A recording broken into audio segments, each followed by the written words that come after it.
Hello दोस्तों, स्वागत है आपका हमारे YouTube चैनल पर।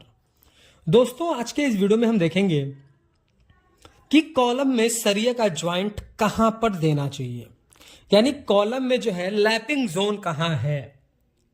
कॉलम में सरिया ज्वाइंट करते समय या फिर कॉलम में जो सरिया की लेंथ अगर बढ़ानी है तो आपको किन किन चीजों का ध्यान देना चाहिए, क्योंकि इसी टॉपिक से रिलेटेड 2-3 कमेंट आए थे। किसी ने कमेंट में पूछा है कॉलम में सरिया का ज्वाइंट कहां डालें। अगर मान लीजिए 10 फीट का हम कॉलम बना रहे हैं, रेनफोर्समेंट हमने छोटा काट दिया है, तो हमको लैपिंग कहां देना है। किसी ने पूछा है कि कॉलम में सरिया ज्वाइंट करते समय क्या क्या ध्यान देना चाहिए, और किसी ने पूछा है कि कितने तरीके होते हैं, कौन सा तरीका बेटर है और क्या क्या हमको सावधानी रखनी चाहिए। जब हम कॉलम एक दूसरे के ऊपर रख के बांध रहे हैं तो एक दूसरे के ऊपर कितना चढ़ा होना चाहिए, ये एकदम सटीक तरीका बताइए। तो आज के इस वीडियो में हम इन्हीं सारी टॉपिक को क्लियर करेंगे और प्रयास करेंगे प्रैक्टिकली तौर पे आपको समझाने की कि अगर आप एक सिविल इंजीनियर हैं फ्रेशर, या फिर अगर आप कोई कॉन्ट्रैक्टर हैं, या फिर आप क्लाइंट घर बनवा रहे हैं, क्लाइंट हैं, तो ये वीडियो बिल्कुल आपके लिए ही है, क्योंकि जानना और नॉलेज रखना सबके लिए बहुत ही जरूरी है। और कंस्ट्रक्शन एक ऐसा फील्ड है, इसमें अवेयरनेस बहुत कम है, जानकारी कम होने की वजह से काम बहुत खराब किए जा रहे हैं। आए दिन हम लोग साइट पर विजिट करते हैं और कुछ न कुछ इस तरीके की मिस्टेक देखने को हमको मिलती है। तो जैसा आप वीडियो में देख रहे हैं कि यहाँ पर कॉलम बनाया गया है, कॉलम की कास्टिंग हुई है और यहाँ पर सरिया भी बांधा गया है एक दूसरे के ऊपर चढ़ा करके। तो किस तरीके से आपको कॉलम में जो है सरिया बांधना है, देखिए पहले ये समझिए कि कॉलम में जो है सरिया क्यों ज्वाइंट करना पड़ता है।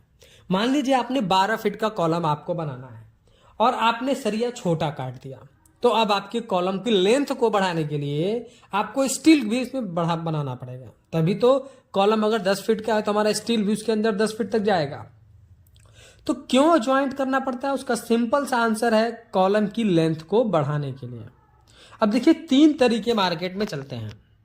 सबसे पहला तरीका है ओवरलैप करके बांधना, जो कि बहुत ही कॉमन तरीका है। इसी तरीके से आजकल कंस्ट्रक्शन में सबसे ज्यादा काम किए जा रहे हैं। दूसरा है कपलिंग का।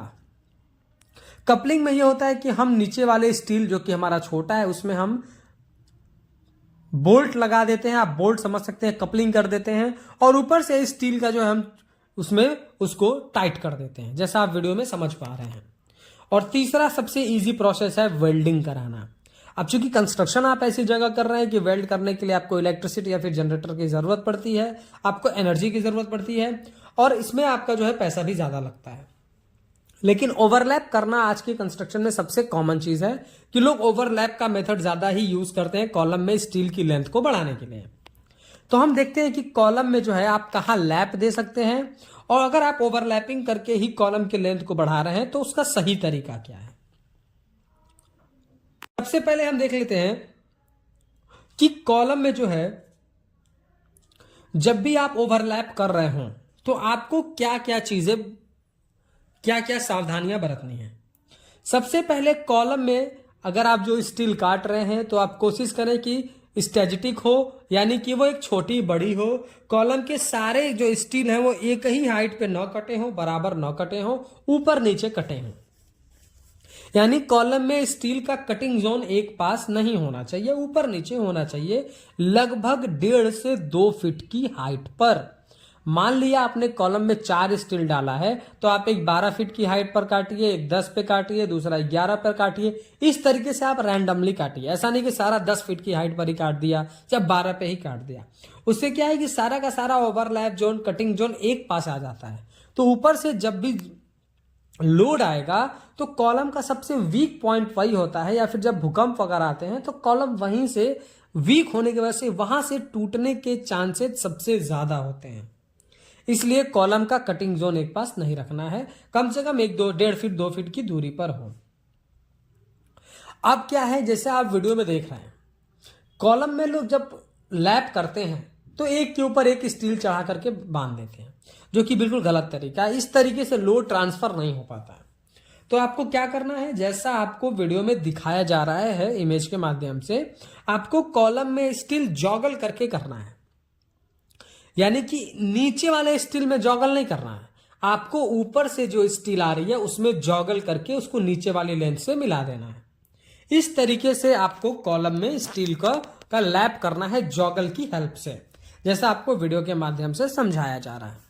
अब सवाल ये आता है कि हमको लैप कितना देना है, ओवरलैप कितना देना है, यानी एक दूसरे पर सरिया कितना ऊंचाई तक चढ़ा करके बांधना है, 1 फीट, आधा फीट, 8 इंची, 6 इंची, 12 इंची, 10 इंची, कितना। तो आप अलग अलग कॉन्ट्रैक्टर और अलग अलग मिस्त्री से पूछेंगे तो वो अपना एक्सपीरियंस के बेसिस पे अलग अलग जवाब देंगे, पर हम आपको बताते हैं एज पर IS कोड बिल्कुल सही तरीका क्या है। अगर इस तरीके से आप काम करेंगे तो आपका तरीका एकदम परफेक्ट होगा। उसका सिंपल सा एक फार्मूला है 50D, 50D। डी का मतलब है डायमीटर ऑफ स्टील। अब मान लीजिए कि आपने 12 mm का सरिया यूज करा है, तो 12 mm क्या है, स्टील का डायमीटर है, और फार्मूला हमारा बताया जा रहा है 50D, 50D। तो 12 का आप मल्टीप्लाई कर देंगे 50 में, जो कि आता है 600 mm। 600 mm का मतलब 2 फीट। यानी अगर आप 12 mm का सरिया आप यूज कर रहे हैं तो उसमें ओवरलैप की लेंथ कितनी होनी चाहिए, 2 फीट। 2 फीट आपका मिनिमम होना चाहिए। अब सबसे इंपॉर्टेंट सवाल कि लैपिंग जोन कहां है, यानी कि अगर हम 10 फीट का कॉलम बना रहे हैं तो उस 10 फीट की कॉलम में हम ऐसा कौन सा पॉइंट है जहां पर हम कॉलम में लैप देंगे, स्टील एक दूसरे के ऊपर चढ़ा के बांधेंगे कि सही रहेगा। क्योंकि पूरे कॉलम में हर जगह तो आप नहीं दे सकते हैं, क्योंकि कहीं पर जो है हमारा बैंडिंग मोमेंट ज़्यादा है, कहीं पर हमारा स्ट्रेस है, कहीं हमारा टेंशन जोन है, तो उसमें ढेर सारे फंक्शन काम करते हैं। तो मैं अगर आपको सही तरीके से बताऊं कि कॉलम में लैपिंग जोन कहाँ होता है, तो ये आपको समझने के लिए सबसे आसान और थंब रूल मैं बता रहा हूं। एज्यूम करिए कि मान लीजिए कि आपका कॉलम 10 फीट का है और आप चाहते हैं कि उसमें लैपिंग जोन कहाँ हो, हमारा स्टील छोटा कट गया, किस हाइट पर हम स्टील को बांधेंगे। तो उसमें आप क्या है कि आप अपने कॉलम को जो है 3 हिस्से में डिवाइड कर दीजिए। मान लिया आपका कॉलम 10 नहीं, कैलकुलेशन इजी करने के लिए हम मान लेते हैं कि कॉलम हमारा 12 फीट का है। अगर कॉलम 12 फीट का है तो उसको 3 हिस्से में डिवाइड कर दीजिए, L1, L2, L3, या फिर सेक्शन 1, सेक्शन 2, सेक्शन 3। अब 12 फीट का कॉलम है, आपने 3 हिस्से में डिवाइड किया तो 4, 4, 8, 4, 12, यानी 4 फीट ऊपर जो है वो सेक्शन ए हो गया, 4 फीट नीचे वाला सेक्शन बी हो गया, 4 फीट नीचे वाला वो सेक्शन सी हो गया, या L1, L2, L3 हो गया। तो अब ऊपर का आप एक पोर्शन छोड़ दीजिए और नीचे का आप एक सेक्शन छोड़ दीजिए। बीच का जो हमारा सेक्शन बी होता है या सेक्शन 2 होता है या L2 होता है, वही हमारा लैपिंग जोन है। यानी 12 फीट के कॉलम में 4 फीट ऊपर से छोड़ देना है, 4 फीट नीचे से छोड़ देना है, बीच का जो 4 फीट का हिस्सा है उसी में आपको लैपिंग प्रोवाइड करना चाहिए। यही सही तरीका है।